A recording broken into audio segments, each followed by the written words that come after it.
Hola chicos, ¿cómo están? Les grabo este video para que tengan un par de ejemplos más acerca del cálculo de la distribución estacionaria de una cadena de Markov.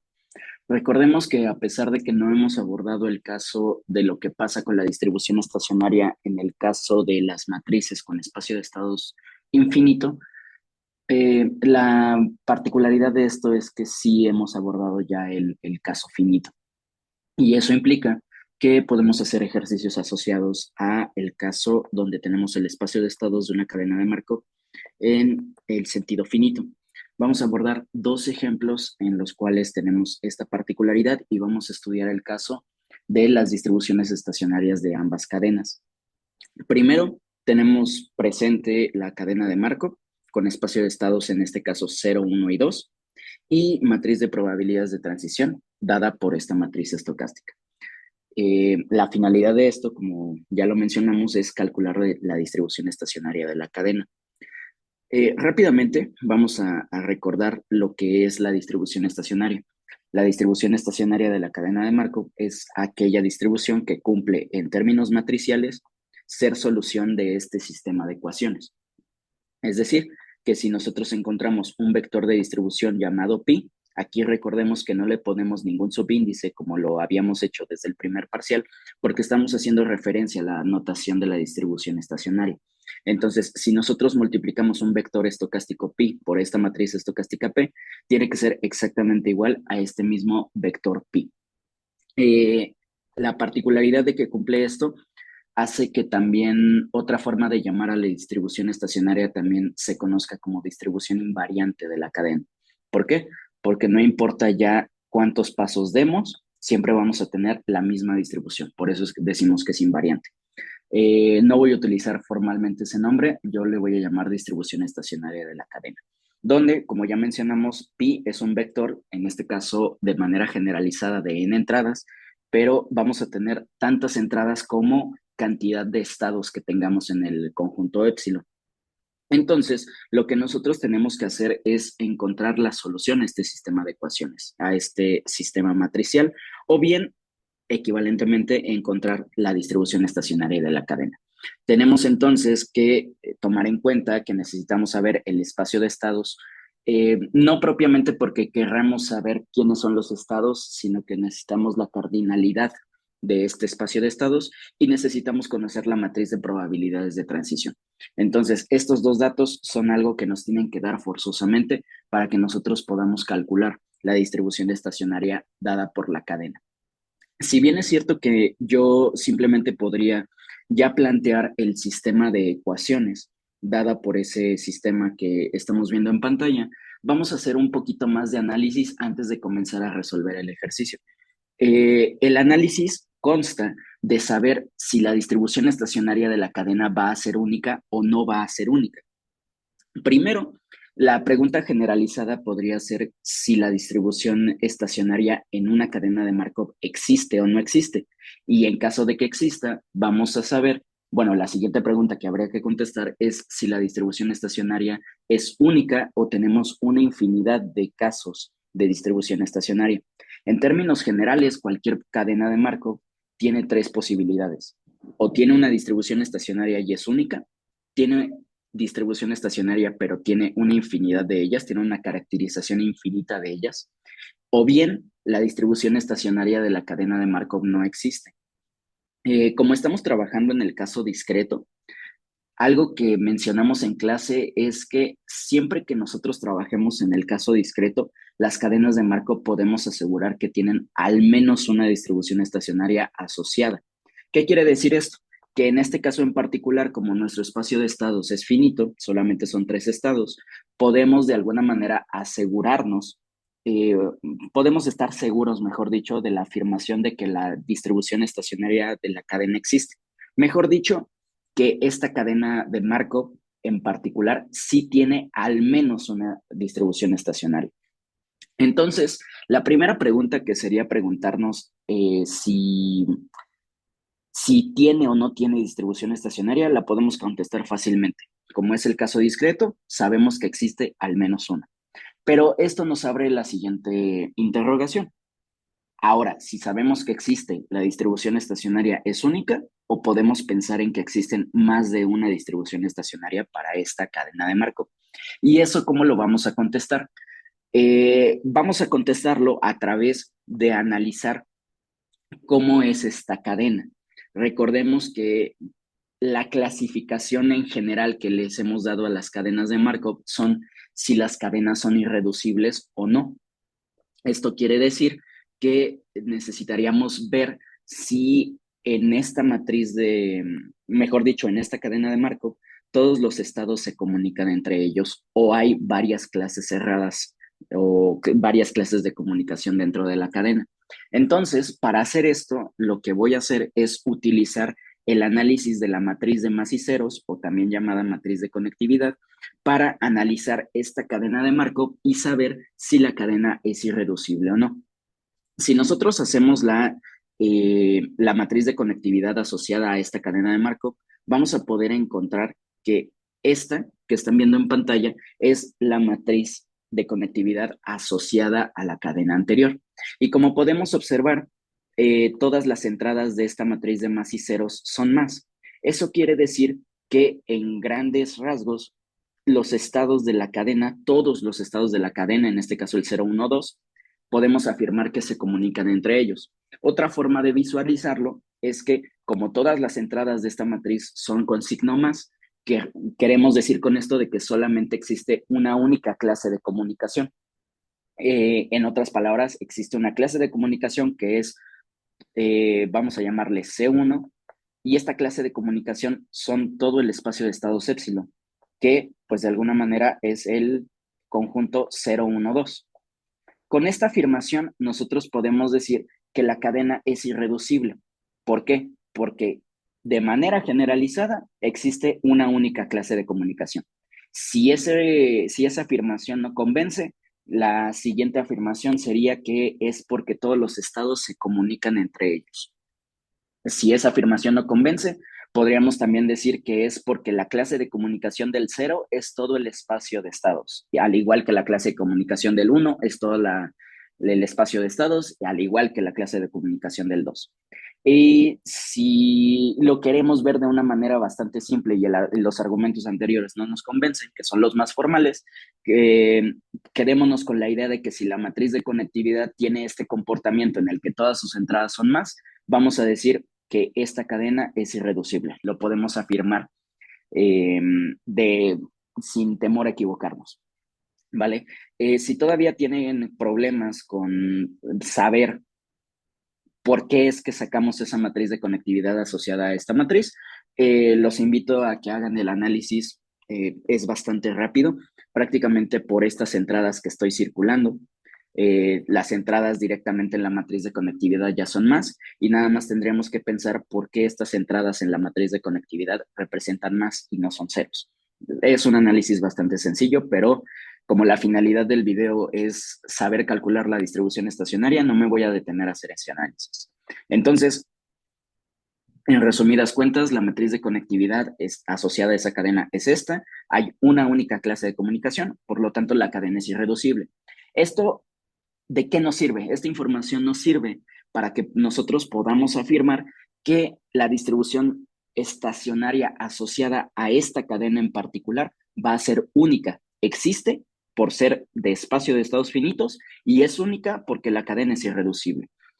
Entonces, como ya sabemos esto, vamos a proceder ahora sí a calcular la distribución estacionaria. Y lo primero que tenemos que hacer para calcular la distribución estacionaria es justamente plantear el sistema que nos presentaban en color azul anteriormente. Recordemos que el sistema es pi por p igual a pi, y esto se representa con lo que están viendo justamente en la parte superior. Aquí tenemos el vector pi, que en este caso es un vector de 3 entradas porque hay 3 posibles estados. Lo multiplicamos por nuestra matriz de probabilidades de transición y tenemos que igualar esto al mismo vector pi. Vamos a proceder a hacer el cálculo matricial. Recordemos que es renglón por columna y así nos seguimos para cada una de las columnas de esta matriz, y eso va a hacer que vayamos planteando todas las ecuaciones asociadas a este sistema. Entonces, en primera instancia, renglón por columna.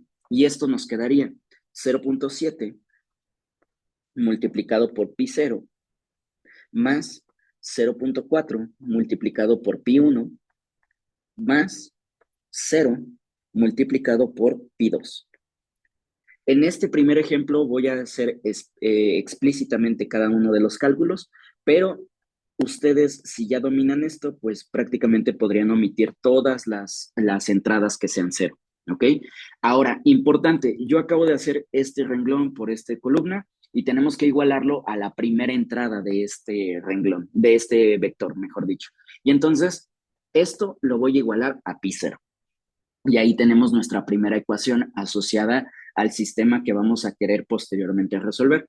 Si nos seguimos con la siguiente ecuación, nos quedaría, por ejemplo, vuelvo a repetir, renglón ahora por esta columna y me quedaría 0.2 multiplicado por pi 0 más 0.6 multiplicado por pi 1 más 1 multiplicado por pi 2.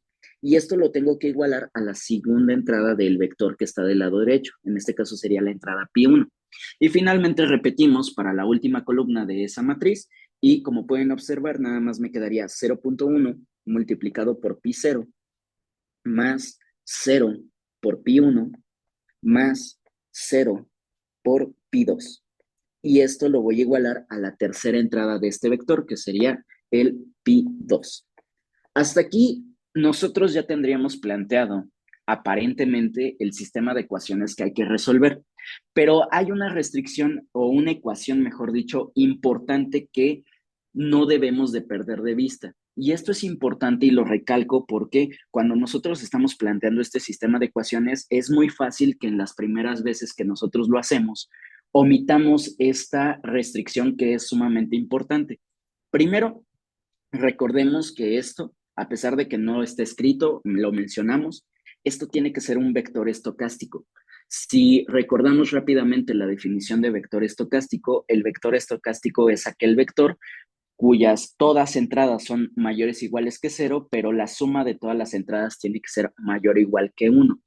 Esta segunda propiedad que estoy diciendo que es propia de la definición de vector estocástico, no la tenemos que perder de vista, porque aquí estamos planteando un sistema de ecuaciones, pero en ningún momento, dada la naturalidad por la que estamos definiendo esto, en ningún momento le estamos dando una especie de condición o en este caso una restricción a este vector de que tiene que ser estocástico.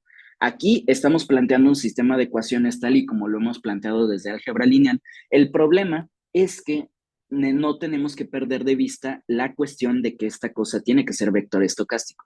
Recordemos sus entradas mayores iguales que cero y que la suma de las entradas sea igual a 1. Esa segunda condición de la definición de vector estocástico la voy a tener que siempre plantear en cada sistema de ecuaciones que yo haga respecto a calcular la distribución estacionaria de cualquier cadena.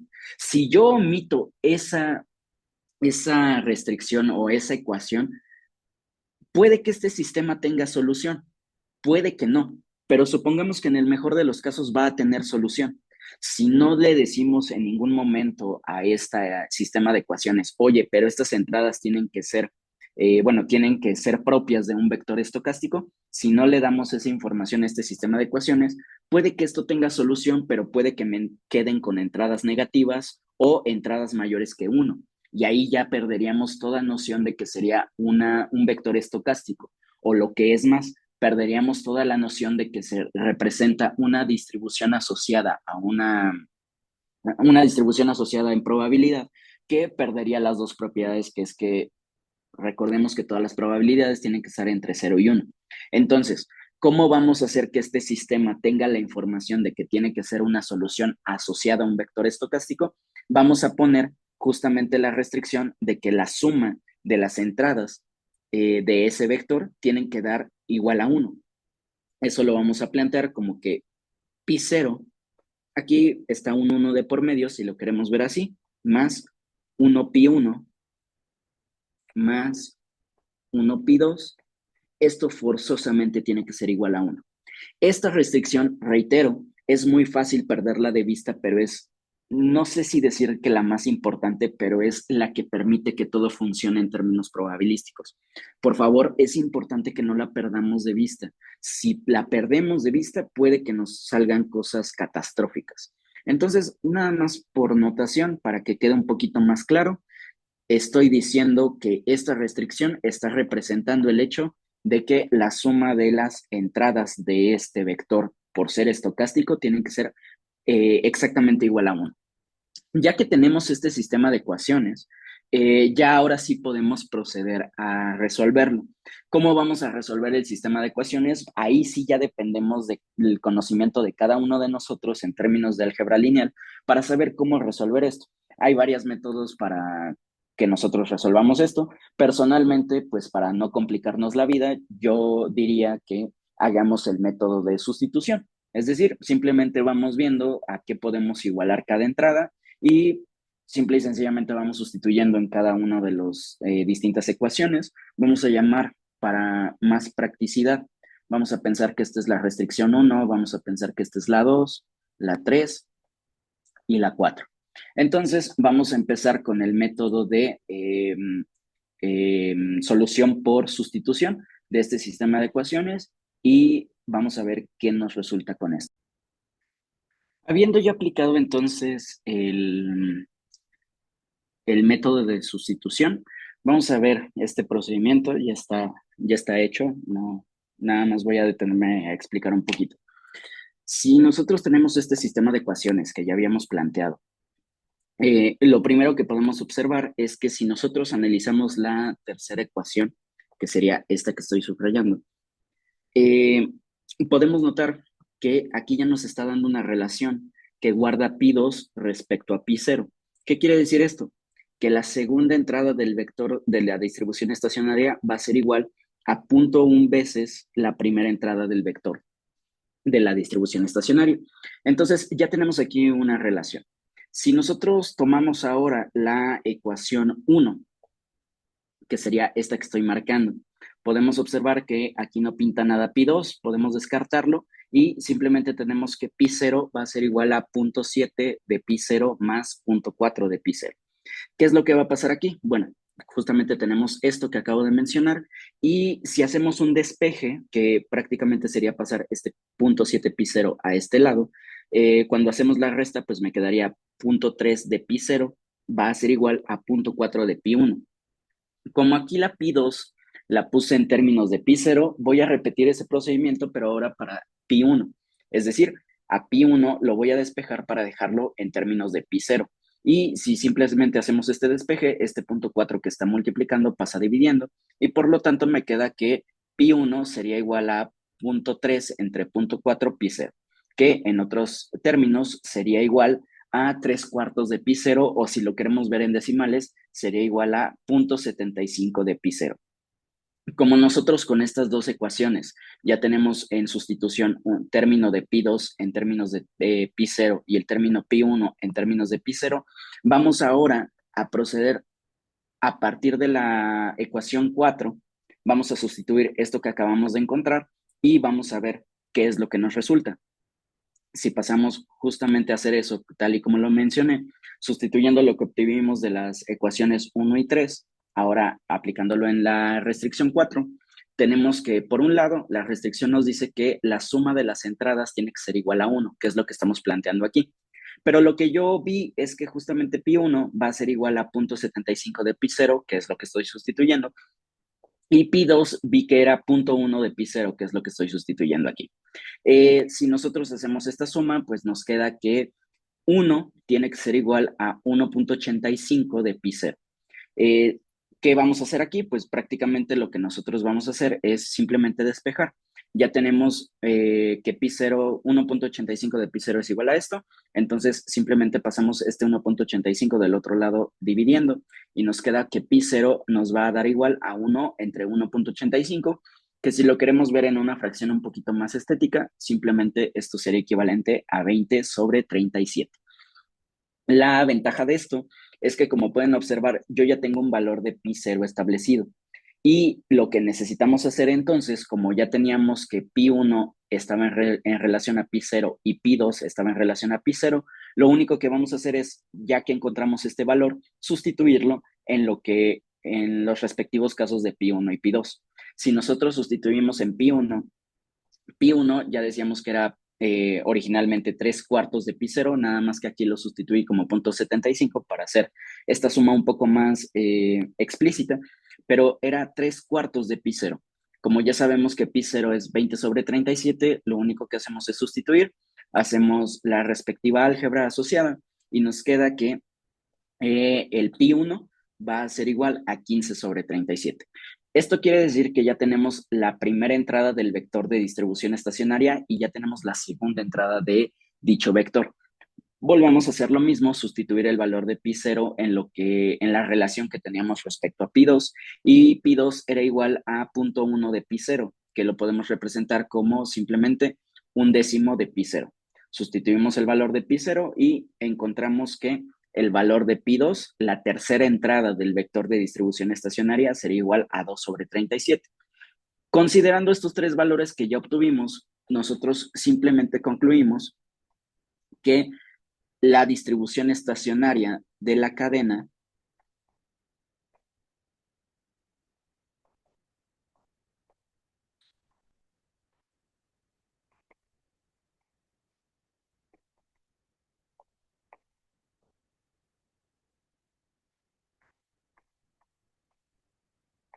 está dada por el vector.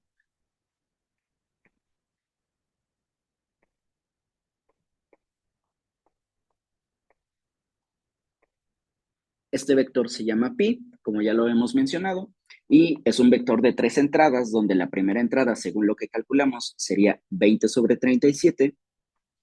La segunda entrada, según lo que calculamos, será 15/37. Y finalmente, la tercera entrada, tal y como calculamos, era 2/37. Y entonces aquí tenemos justamente el vector de distribución estacionaria asociada a la cadena. Algunas cosas que hay que notar. Veamos que estamos estableciendo valores fijos para esta pi. Esto quiere decir, en otras palabras, que esta distribución efectivamente fue única. Otras cosas que hay que mencionar, recordemos que esto tiene que ser un vector estocástico. Eso quiere decir que todas sus entradas tienen que ser mayores o iguales que cero. Como pueden observar, en particular para estas tres entradas, todas son estrictamente positivas, y que además la suma de las entradas tiene que ser igual a 1. Si nosotros sumamos, podemos observar que todos están en términos de denominadores de 37. Si nosotros sumamos 20 más 15 van 35, más 2, 37. Entonces, la suma de estas entradas efectivamente me dio 1. Todo esto pinta que es vector estocástico, y además no es cualquier vector estocástico, es, reitero, la distribución estacionaria de la cadena.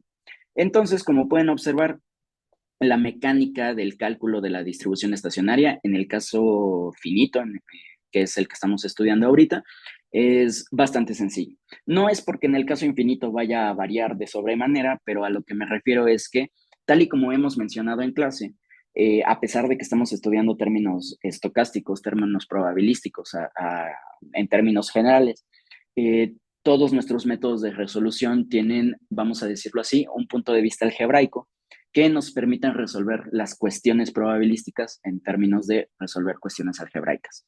Si nosotros sabemos plantear y resolver el sistema de ecuaciones, ya estamos del otro lado, porque teóricamente hablando, podemos calcular la distribución estacionaria de la cadena cuando sean los casos en los que efectivamente la distribución estacionaria exista. Tenemos entonces este primer ejemplo, ya está resuelto, y tenemos que la resolución es esta. Vamos a proceder a hacer un segundo ejemplo en el cual tenemos una cadena de Markov. Ahora tenemos esto con espacio de estados que va del 0 al 4. Podemos observar que aquí tenemos una cardinalidad de 5, tenemos 5 estados, y que la matriz de probabilidades de transición se ve de esta manera. ¿Ok? La pregunta es exactamente la misma. Queremos encontrar la distribución estacionaria de la cadena. Aquí, obviamente, ya no nos cuestionamos en si existe o no existe, porque, reitero, estamos en el caso finito, y en el caso finito siempre existe. ¿Qué qué es la verdadera cuestión que podríamos plantearnos primeramente antes de proceder a calcularla? Si la distribución estacionaria es única o no es única. Y eso se estaría en términos, reiteramos, de ver si efectivamente la matriz, disculpen, si la cadena de Markov es irreducible. Entonces, eso querría decir que nosotros hacemos un análisis de las clases de comunicación asociadas a esta cadena de Markov.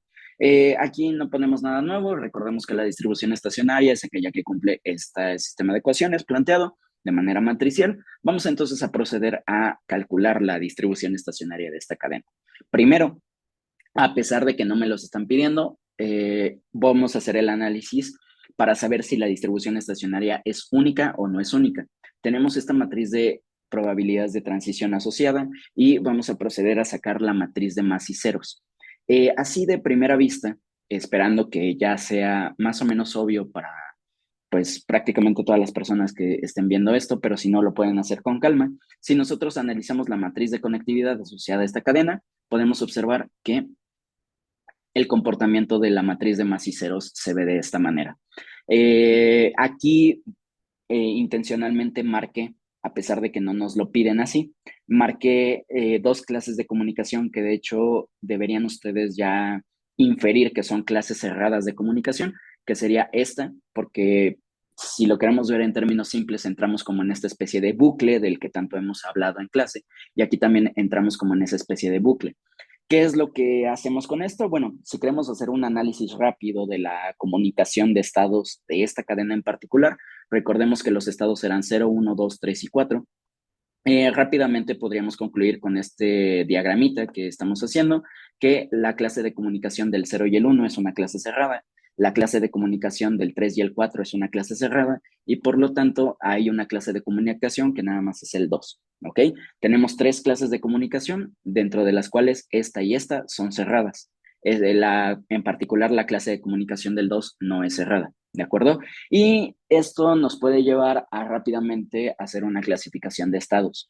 Querría decir esto, que los estados 0 y 1 que pertenecen a esta clase cerrada, así como los estados 3 y 4 que pertenecen a esta clase cerrada, son estados recurrentes.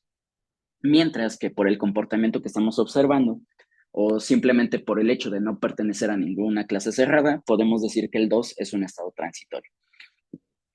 La clasificación de estados, a pesar de que es algo que me sirve para practicar, no es la finalidad y al menos en primera instancia no me sirve de mucho para lo que me están pidiendo de calcular la distribución estacionaria de la cadena. Sin embargo, estoy haciendo esto porque recordemos que yo quiero plantear la respuesta a que si la distribución estacionaria de esta cadena es única o tiene distintas caracterizaciones, o lo que es lo mismo, existe una infinidad de distribuciones estacionarias para esta cadena. Y el hecho de ver el comportamiento que estamos observando, podemos concluir que la cadena es reducible. ¿Por qué? Porque si lo queremos poner en términos de la matriz de más y ceros, simple y sencillamente no todas las entradas de aquí son más. Como no tenemos este comportamiento en particular que estamos mostrando, a no ser que tuviéramos este comportamiento, si lo tuviéramos, diríamos que la matriz es irreducible y por lo tanto la distribución estacionaria de la cadena es única. Sin embargo, vemos que efectivamente no, porque hay ceros. Como hay más de una clase de comunicación, querramos decir que la cadena es reducible y por lo tanto eso en términos de la distribución estacionaria me está diciendo que sí existe porque volvemos a lo mismo, estamos estudiando el caso finito. Sin embargo, como la cadena es reducible, vamos a decir que hay más de una distribución estacionaria. Sí existe, pero no es única. Entonces, vamos a resolver el sistema de ecuaciones, vamos a plantear primero el sistema de ecuaciones, después lo vamos a resolver y vamos a ver si efectivamente esto es cierto, es decir, que existe más de una solución para el sistema de ecuaciones y que eso se traduciría a que existe más de una distribución estacionaria asociada a esta cadena. Como podemos observar, pues prácticamente tenemos el mismo planteamiento. Estamos viendo que tenemos el planteamiento del sistema de ecuaciones. Vemos cómo efectivamente aquí estamos planteando el vector de distribución, el pi, que desconocemos, que queremos calcular, y que también necesitamos plantearlo como ecuaciones, igualándolo a las mismas entradas, ¿de acuerdo?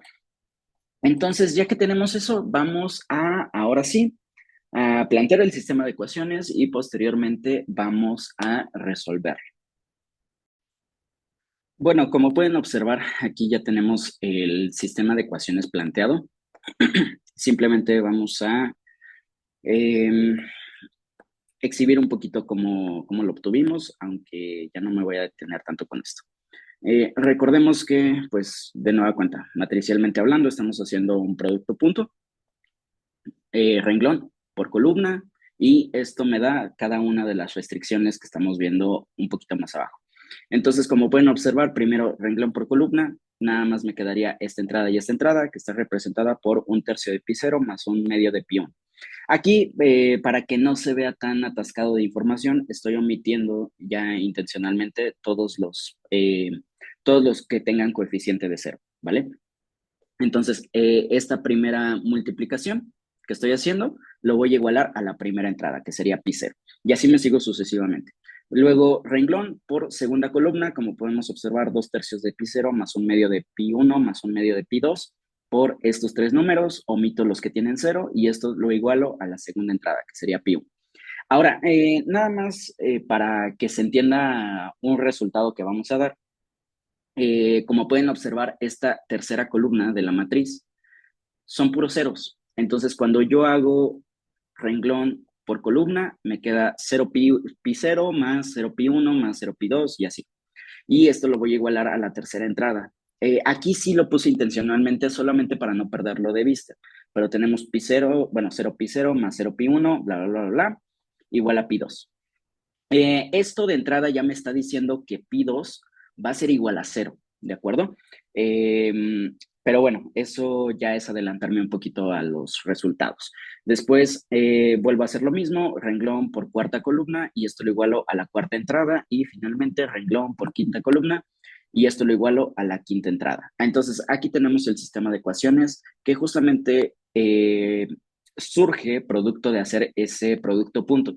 Sin embargo, y aquí vuelvo a reiterar lo importante, nada me dice y por ende tengo que tenerlo presente que esto es un vector estocástico. Entonces tengo que agregar, en este caso, una restricción más donde esté forzando al sistema de ecuaciones de que esto tiene que cumplir con la propiedad de que las entradas tienen que ser la suma de las entradas tiene que ser igual a 1. Entonces, justamente lo pongo aquí como una ecuación adicional. Ya tenemos entonces este sistema de ecuaciones, volvemos a lo mismo. Simple y sencillamente tendríamos que resolverlo con el método que más nos parezca. Podemos usar simplemente el método de sustitución y vamos a ver a qué llegamos. Importante aquí, como les decía, lo primero que podemos inferir es el hecho de que como pi 2 esté igualado a todo esto, pero todo esto al final es 0, entonces de aquí ya podemos decir directamente que pi 2 va a ser igual a 0 y directamente podemos sustituirlo aquí y aquí.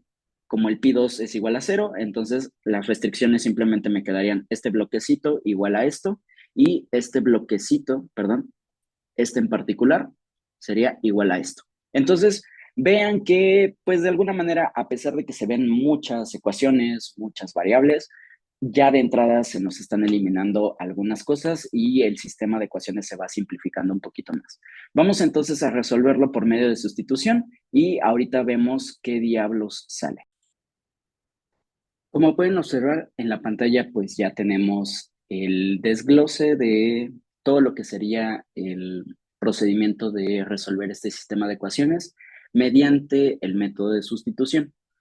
En esencia es exactamente lo mismo que hicimos en el ejemplo anterior, ¿de acuerdo? Solamente ir sustituyendo, ver cómo ahí podemos acomodar los términos para que salga algo bonito. Reitero, esto no es un curso de álgebra, entonces necesitaríamos que si esto tienen problemas, chequen un poquito acerca de cómo resolver sistemas de ecuaciones. En este caso, específicamente mediante el método de sustitución. Si saben de algún otro método para resolver sistemas de ecuaciones, lo pueden utilizar sin ningún problema. Aquí solamente estoy utilizando en el que, desde mi punto de vista, es el más gráfico y es el, entre comillas, menos tedioso, pero pues esto puede variar dependiendo de la persona, su pensamiento, su punto de vista. En fin, recordemos que teníamos la particularidad de que el sistema de ecuaciones anterior nos daba ya el hecho de que pi2 fuese igual a cero. Entonces, con esto nosotros ya no podríamos concluirlo y esto implicaría que en las demás ecuaciones ya puedo sustituir para pi2 igual a cero y ver a qué se reducen esos sistemas de ecuaciones. Entonces, lo primero que quiero que notemos es que si nosotros volvemos a la parte del sistema de ecuaciones que teníamos, aquí lo que nosotros teníamos era justamente estas primeras dos ecuaciones que tenían que ver con pi0 y pi1, y como pi2 es igual a cero, podríamos simplemente eliminar este término y nos quedaba como que este bloquecito igual a este bloquecito. Y es justamente lo que estamos teniendo en lo que voy a mostrar a continuación. Voy a ilustrar el hecho de que también tenemos este bloque en particular, donde aquí ya tendríamos pi2 igual a cero, también lo eliminamos y nada más nos quedaría este bloque de ecuaciones. Particularmente también para esta ecuación, simplemente podríamos eliminar el término pi2. Ya llegaremos a eso. Pero bueno, reitero, tengan presente que voy a utilizar este bloque en igualdad de este bloque y este bloquecito en particular. Reitero, porque la pi2 simplemente como fue igual a cero, ya la podemos eliminar. Regresando a lo que nosotros teníamos, era justamente eso. Tenemos este ahora bloquecito de ecuaciones que las estoy separando en dos, porque el primer bloque no tenían ni pi3 ni pi4, todo se basaba en pi0 y pi1, entonces por eso los analizo en este semibloque, que si nosotros resolvemos o tratamos de resolver este sistema de ecuaciones, llegaríamos a una redundancia de este estilo. Nos queda que 2/3 de pi0 va a ser igual a 1/2 de pi1. ¿De dónde saco esta conclusión? De cualquiera de estas dos ecuaciones, ¿ok? Ahí ya no puedo detenerme a explicar eso. Resuelvan esto y les va a dar esta relación. Ahora, si nosotros pues prácticamente despejamos alguna de estas dos, aquí en particular yo estoy despejando a la pi0, este 2/3 pasa multiplicando de este lado y prácticamente me queda que pi0 me quedó en términos de pi1, es decir, me queda que pi0 es igual a 3/4 de pi1. Vamos a guardar esta relación momentáneamente, no hay que perderla de vista, pero ya tenemos esta relación. De igual manera, si analizamos el siguiente subbloque de ecuaciones que teníamos, me quedaba todo en términos de pi3 y pi4. Tenemos este sistema de ecuaciones que vuelve a tener un comportamiento redundante en el sentido de que de cualesquiera estas dos, o si tratan de resolver este sistema de ecuaciones, llegan a esta relación, que 3/4 de pi3 tiene que ser igual a 1/3 de pi4. ¿Qué es lo que está pasando con esto? Que si sustituimos cualquiera de las dos, mejor dicho, si despejamos cualquiera de las dos, en mi caso estoy despejando pi3, este 3/4 pasa de este lado como recíproco, multiplicando 4/3, y me queda que pi3 va a ser igual a 4/9 de pi4. Y entonces ya también podemos guardar esta relación momentáneamente. Vean que a diferencia de lo que pasaba con el sistema de ecuaciones anterior, aquí lo único que he logrado hasta ahorita es dar un valor específico para una de las entradas, que sería pi2, pero las otras cuatro entradas del vector me está quedando una en términos de la otra, ¿ok? Vamos a ver qué pasa. Si no tuviéramos más ecuaciones, hasta aquí podríamos llegar, pero tenemos una última ecuación que fue la que agregamos para la restricción de que todo sume 1. Si yo sustituyo todas las relaciones que encontré, que pi0 se podía poner en términos de pi1, que pi3 se podía poner en términos de pi4 y que pi2 es igual a 0, si yo planteo la última ecuación, que es que la suma me diera 1, pues sustituyendo pi0 ya habíamos dicho que es 3/4 de pi1, lo sustituyo, pi2 ya habíamos dicho que es 0 y pi3 ya habíamos dicho que es 4/9 de pi4. Sustituimos y vean que me queda la siguiente relación. Me queda que 7/4 de pi1 más 13/9 de pi4 tiene que ser exactamente igual a 1. ¿De qué me va a servir esto? Bueno, de aquí yo puedo, pues de alguna manera, despejar alguna de las entradas para ver qué diablos ocurre. Sin embargo, quiero que empiecen a notar algo importante. Esta ecuación, que era básicamente la última que yo podía analizar, me está quedando en términos de una ecuación con dos incógnitas. Entonces, como que pareciera que ya nos trabamos, ¿no? Vamos a ver cómo vamos a darle una interpretación a esto, pero hasta este momento ya nada más me queda que esta ecuación, uno, tiene que ser igual a la suma de estas dos cosas. donde yo desconozco cuánto vale pi4 y yo desconozco cuánto vale pi1. Todavía desconozco esos dos valores. Sin embargo, digamos que de aquí yo quiero despejar a la pi4. La pi4 quiero dejarla en términos de pi1. ¿Eso qué significaría? Pues que este sumando lo paso del otro lado restando y este 13 novenos lo paso del otro lado multiplicando como 9 treceavos. Vamos a ver qué ocurre con eso y como pueden observar, específicamente estoy diciendo eso. Eso que acabo de decir. Simplemente de la ecuación anterior despejé pi4, primero pasábamos el otro sumando restando, que era este, y finalmente el 13 novenos pasaba multiplicando a todo como 9 treceavos. Lo único que voy a hacer aquí es que voy a multiplicar, voy a distribuir esta cosa y me quedaría que sería 9 treceavos menos 63 sobre 52 multiplicado por pi1. Vean cuál es la cuestión aquí. El pi0 ya lo había puesto en términos de pi1. Y ahora, gracias a lo que acabo de hacer, el pi4 también ya lo pude poner en términos de pi1. Pero no solamente eso. Como pi3 estaba en términos de pi4 y pi4 ya encontré una expresión en términos de pi1, suena como un trabalenguas, pero traten de seguirme la idea. Entonces a la pi3 ya también la puedo poner en términos de la pi1, simplemente sustituyendo lo que decía que valía. Pi3 era 4 novenos de pi4, pero pi4 ya sé que es esta expresión, simplemente voy a sustituir. Sustituyo, entonces me quedaría 4 novenos multiplicado a 9 treceavos menos 63 52avos de pi1 y simplemente distribuyo y me quedaría que esto sería 4 treceavos menos 7 treceavos de pi1. ¿De qué me sirve esto? Que a final de cuentas, yo ya pude encontrar que la entrada pi0, que es esta, la entrada pi3, que sería esta, y la entrada pi4, que sería esta, ya las pude poner en términos de una entrada, que sería pi1. La pi2 no pinta porque desde el inicio valió 0, pero esta es la particularidad que pues acabamos de descubrir, que la pi4 ya la pude poner en términos de pi1 y que la pi3 ya la pude poner en términos de pi1. ¿Eso qué quiere decir? Que básicamente si yo conozco el valor de pi1, yo ya puedo caracterizar a toda la distribución estacionaria. Primero, recapitulando lo que llevamos hasta ahorita, vamos a decir lo siguiente. Entonces, hasta ahorita el vector pi se ve de la siguiente manera.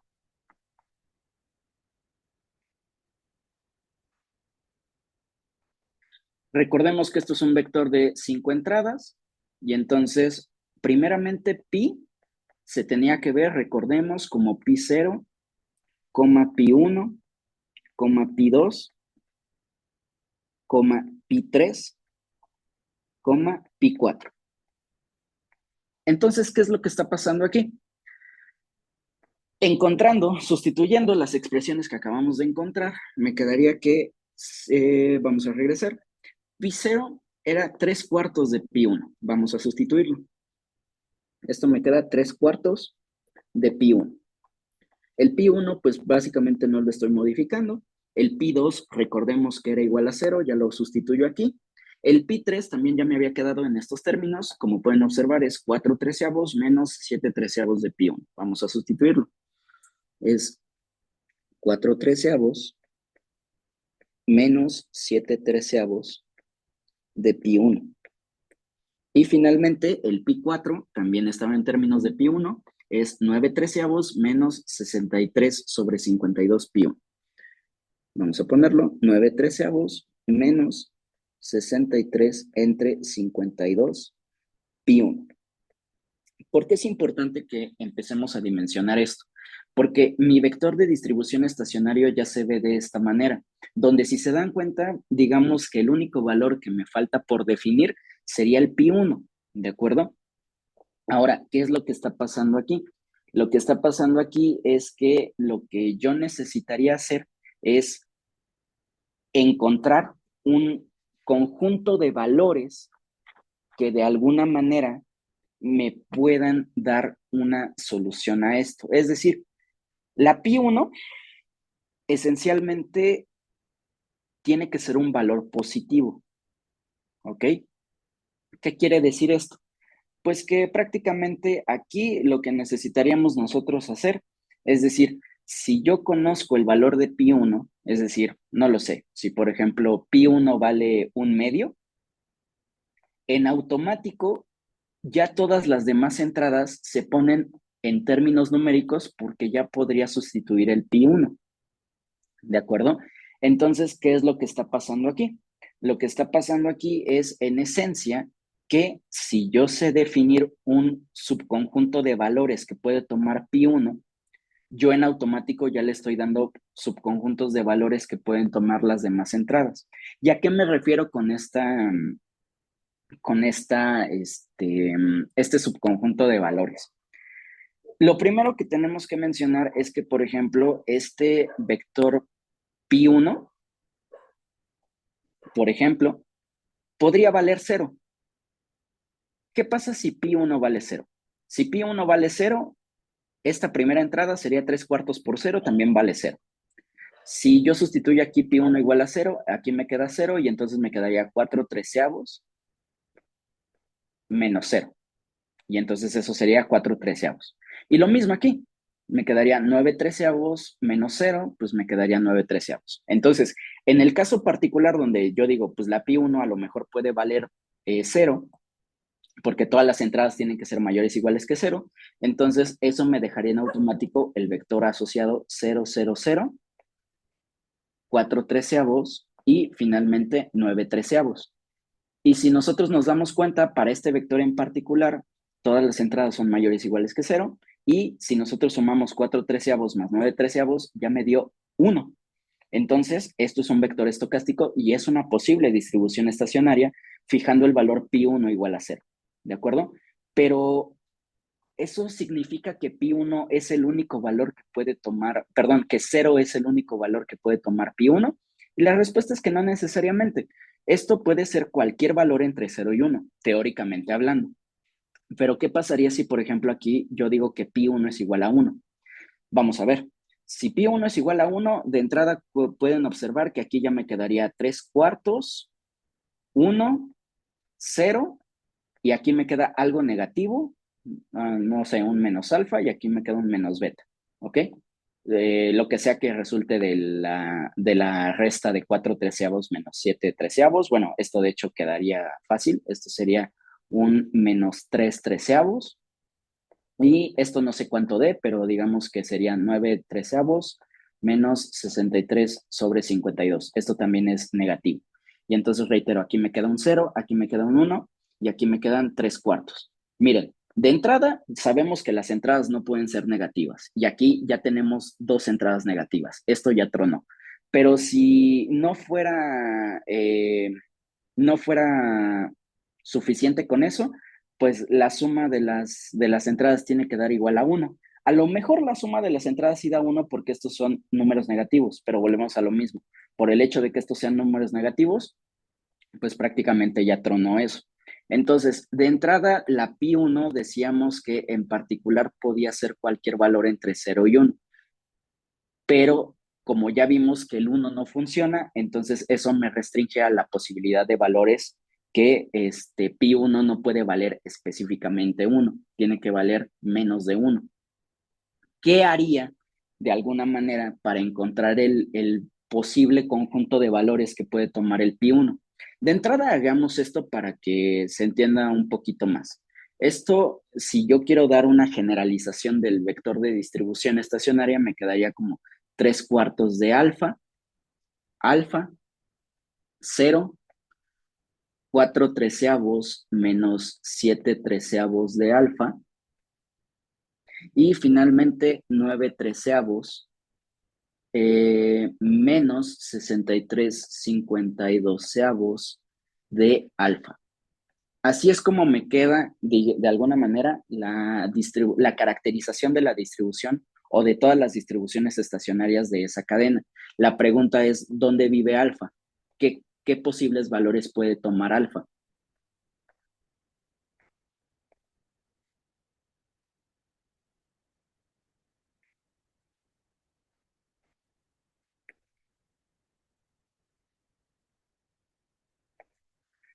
Como ya dijimos, teóricamente hablando, en principio, alfa no puede tomar valores ni negativos ni mayores que 1, porque esta entrada en particular tiene que cumplir esas condiciones.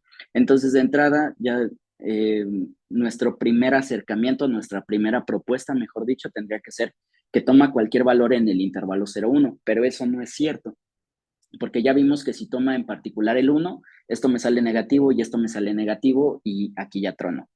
Entonces, lo que sí es una realidad es que puede tomar del valor 0 en adelante. Entonces, de entrada partimos desde el intervalo que está cerrado sobre el 0. La idea es cuál es el valor máximo que podemos tomar de la alfa. ¿Y cómo obtendríamos eso? Eso lo obtendríamos pues haciendo idea de que esto prácticamente tiene que ser mayor o igual que 0 y esto tiene que ser mayor o igual que 0, pero al mismo tiempo no puede pasar de 1.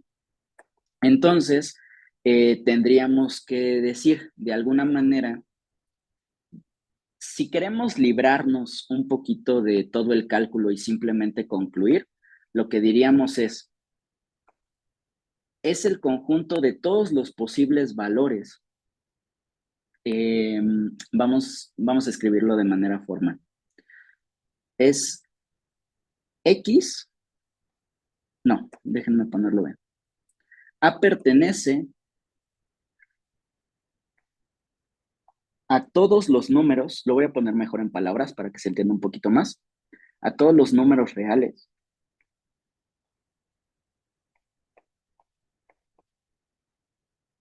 que cumplan con las condiciones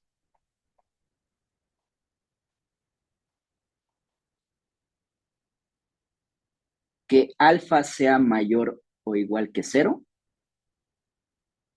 Otra, vamos a ponerlo así, que cumplan ser mayores que 0, ser mayores iguales que 0.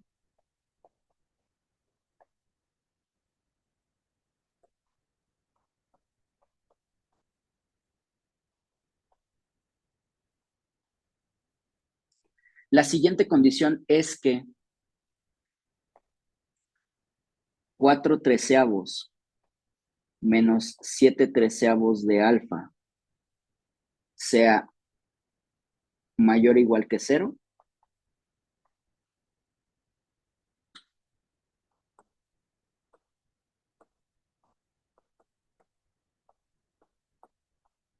Y además que 9 treceavos de 9 treceavos menos 63,52 treceavos de alfa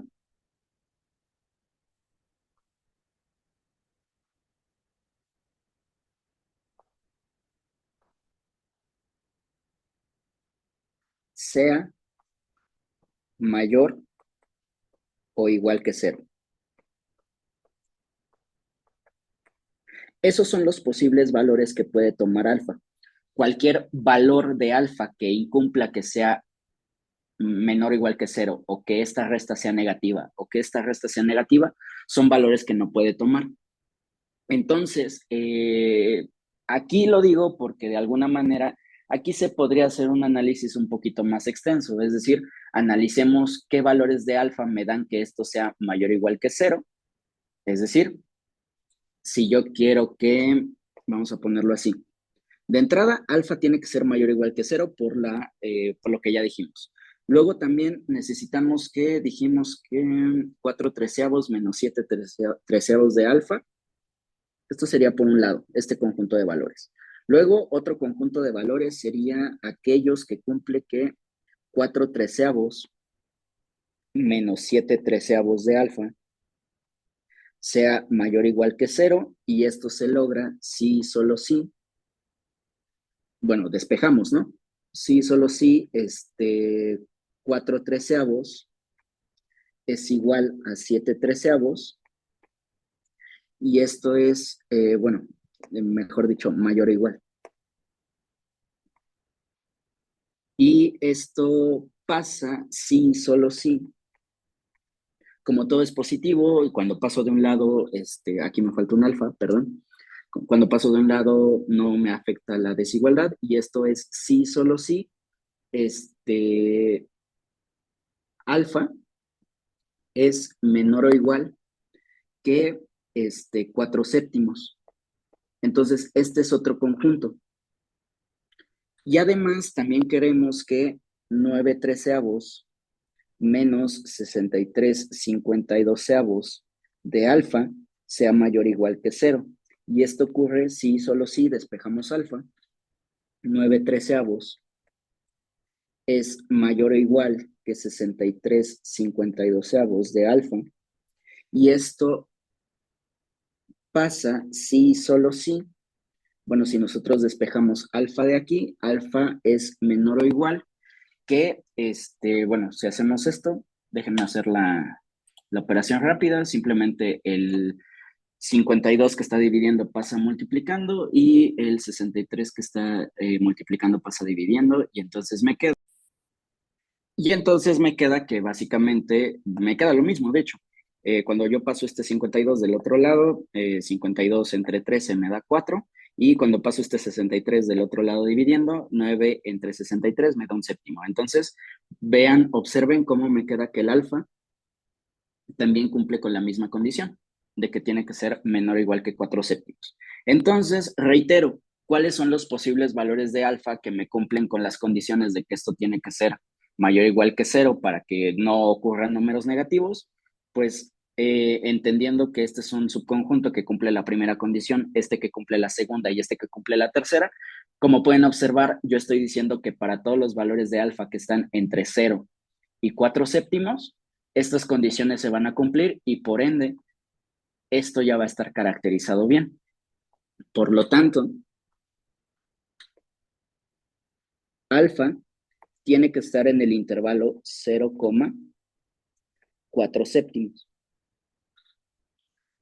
Reitero, ¿cómo obtuve esto? Pues digamos que en otras palabras tendría que tomar la intersección de este conjunto de valores con este, pero este y este son los mismos, entonces simplemente la intersección de valores que cumplen, que son mayores o iguales que 0, con los valores que son menores o iguales que 4 séptimos, pues eso se traduce a que la alfa tiene que estar aquí. ¿Cómo concluimos? Digo, hasta aquí pues ya hemos concluido básicamente, pero la distribución estacionaria de la cadena, mejor dicho, la cadena de Markov en este sentido, ¿cómo concluimos? Vamos a concluir. Por lo tanto, la cadena tiene una infinidad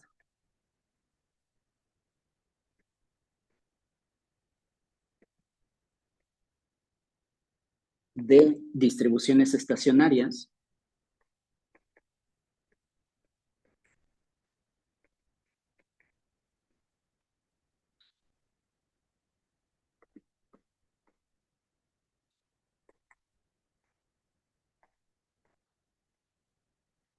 dadas por el vector